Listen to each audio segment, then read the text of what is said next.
Em 1978, um piloto se perdeu com um monomotor no meio do Oceano Pacífico sem nenhum instrumento. Um comandante de um DC-10 que estava voando na área ficou sabendo pelo rádio e decidiu salvar a vida do cara. Essa é uma das melhores histórias de aviação de todos os tempos.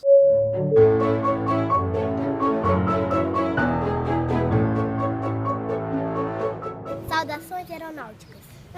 Tudo bem com vocês? Senta que lá vem história. Tudo começou em dezembro de 1978. Um vendedor de aeronaves que morava lá em São Francisco vendeu 2 Cessnas 188 AG Wagon para a Austrália. O contrato de venda dizia que ele tinha que entregar esses aviões lá na Austrália. Só que, como vocês sabem, entre São Francisco e Austrália dá uns 12 mil quilômetros em linha reta. Não é um lugar muito pertinho, né? Só que perder uma venda dessas em plena crise econômica, nem pensar. E aí o cara arrumou um parceiro para voar com ele de ala até lá. Já que, caso ocorresse algum problema com o avião em cima do oceano, aí o outro cara estaria perto para direcionar, chamar o salvamento, né? Qualquer coisa assim. Esse aí seria o caminho planejado para fazer a entrega do avião. Só que com um detalhe. A autonomia do Cessninha é de 2 horas de voo. E alguma dessas etapas aí ia durar até 14 horas voando. Como a Terra é um belo de um globo redondo, eles voariam para oeste na hora que eles saíssem de São Francisco. E a primeira escala seria em Honolulu, no Havaí. Olha só a quantidade de água que esses caras iam atravessar. Por isso que o Guilherme Arantes compôs aquela música.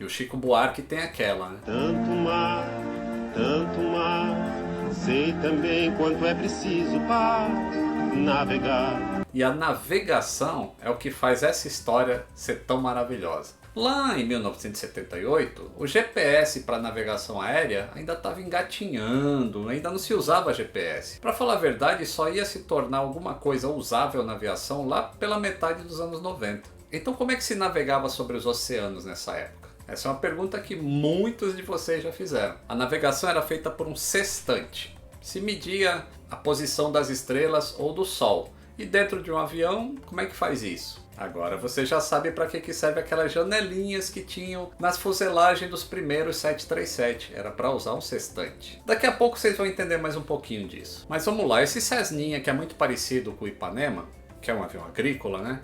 Ele não tem instrumentos de navegação. Porque não precisa, o cara só vai ficar na lavoura, ele não vai fazer navegação. Só que para fazer essa travessia que esses dois iam fazer, eles tinham que ter no mínimo um auxílio de radionavegação, que é para quando ele chegasse perto de uma ilha, poder localizar o rumo e seguir até uma pista para pousar. Quando eles estivessem em cima do mar, né, sobre a água, eles usariam um transferidor e cartas de navegação para calcular o vento e a proa que eles tinham que seguir. E claro que eles também tinham que ter uma sensibilidade boa na bunda para saber quando o avião estava derrapando para um lado e para o outro, né? Olha como que era o painel do Cessninha. Dá para perceber que não tem muito espaço aí para instalar um instrumento de ADF, não é mesmo? Como é que eles fizeram então?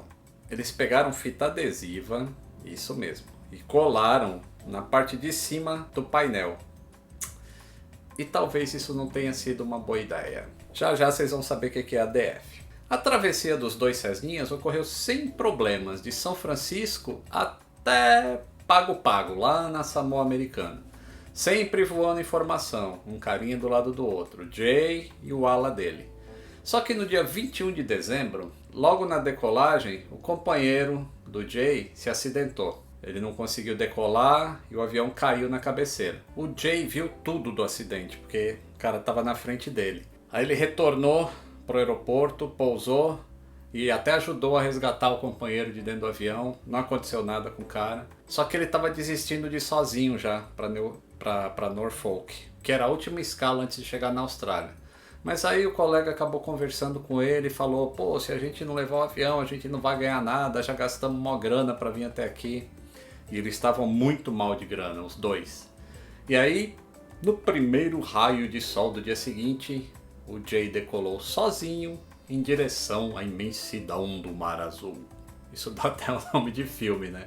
Ele fez tudo certinho como ele tinha feito durante todo o trajeto. Conferiu cada cálculo de navegação, sintonizou o seu ADF, que estava colado com fita, vocês lembram, né?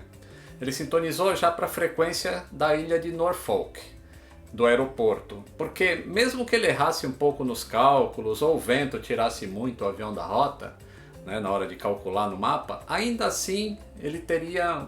O ADF tem um alcance aí de mais de 200 km para receber o transmissor de rádio da ilha. Então, mesmo que ele tivesse perdido, na hora que o ponteiro do ADF sintonizasse e capturasse a estação de rádio, era só ele apontar o avião para onde o ponteiro estivesse seguindo e estava tudo certo, ia chegar no aeroporto. Para quem não sabe, o ADF funciona assim, ó.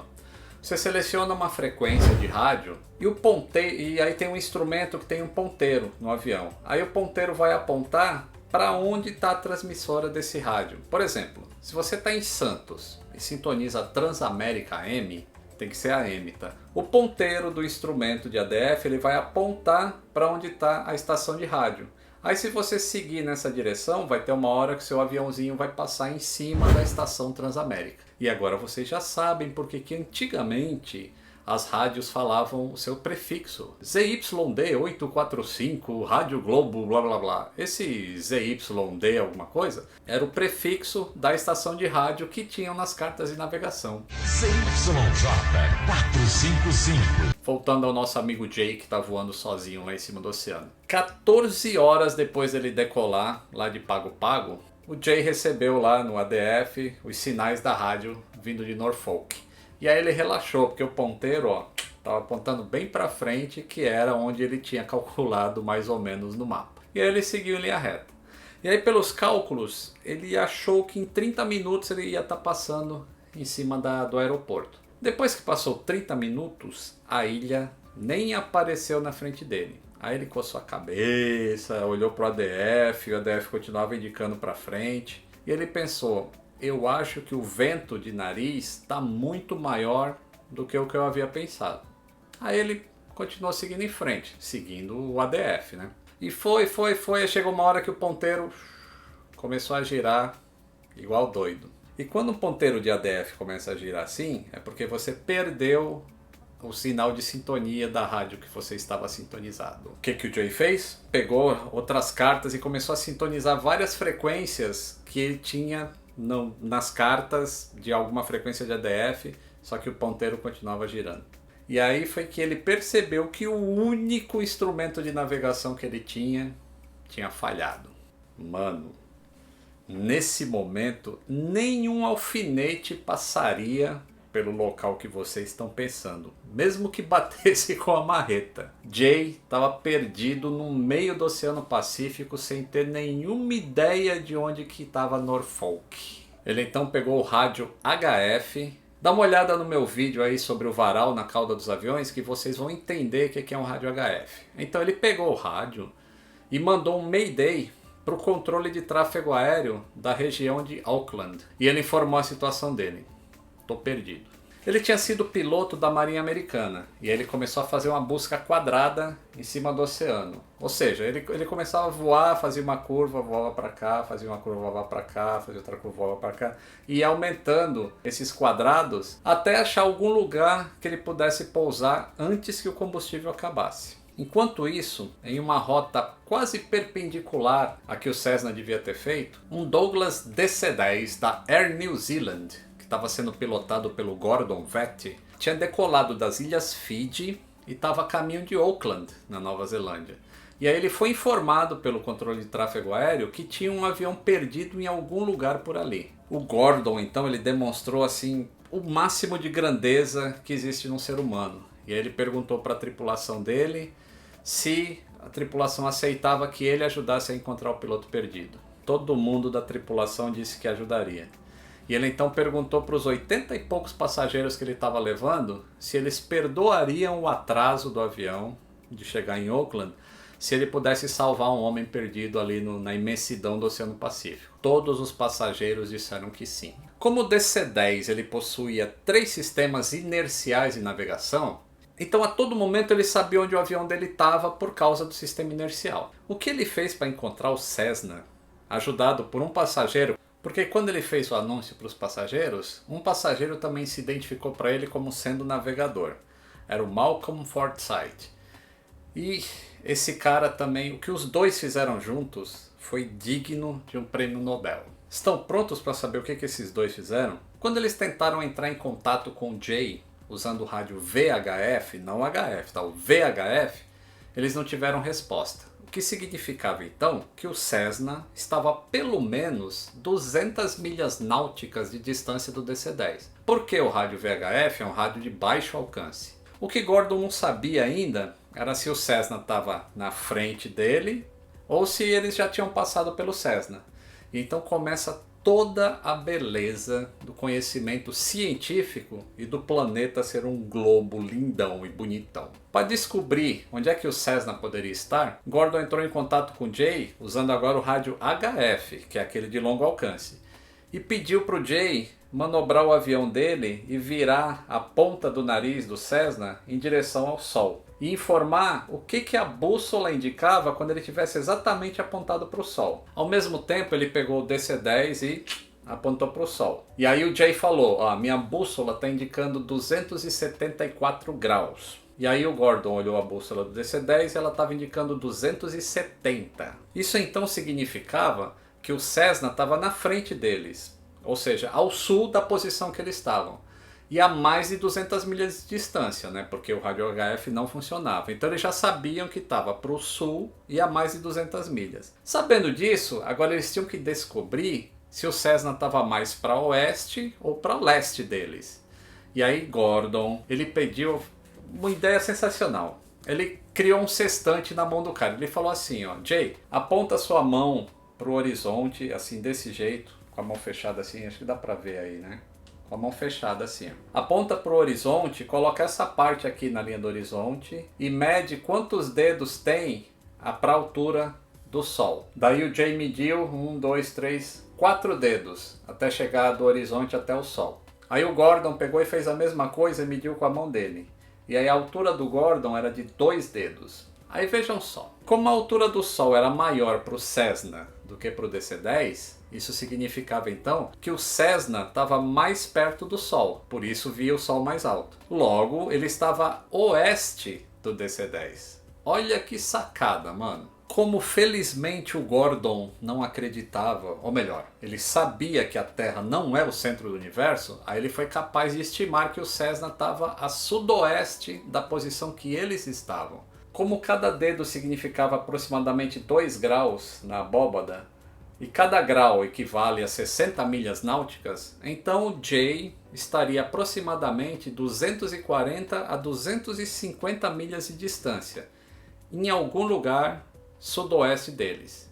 A questão ainda era aonde.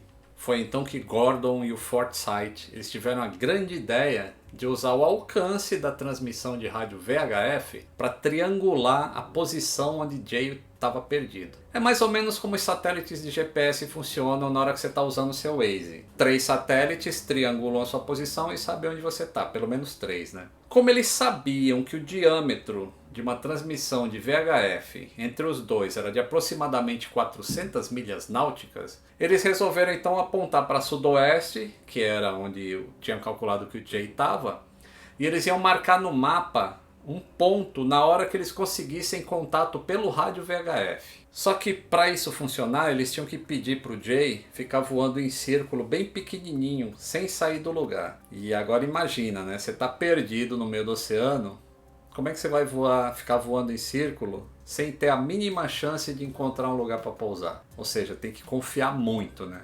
Mas o Gordon conseguiu passar essa confiança para o Jay e ele começou a voar em círculos pequenininhos assim. E a ideia era a seguinte, assim que ele conseguisse contato VHF, eles iam marcar um ponto no mapa de navegação. Daí eles iam voar em linha reta por 400 milhas, que é o diâmetro do rádio VHF, até perder contato. E eles perderiam aí no ponto 2. Perdeu contato, eles voariam mais 400 milhas afastando do ponto 2, para então iniciar uma nova aproximação até estabelecer contato, que é aí o ponto 3. E depois ia afastar novamente até perder contato de novo, que é o ponto 4. Esse processo inteiro demorou 3 horas. Imagina o cansaço do Jay, porque nesse ponto o cara já tinha voado 18 horas sentado numa cadeira que nem reclinava, cara. O Gordon então ele usou a intersecção das mediatrizes perpendiculares aos trajetos que eles voaram quando possuía a comunicação VHF. Então Gordon estimou o centro dessas bissetrizes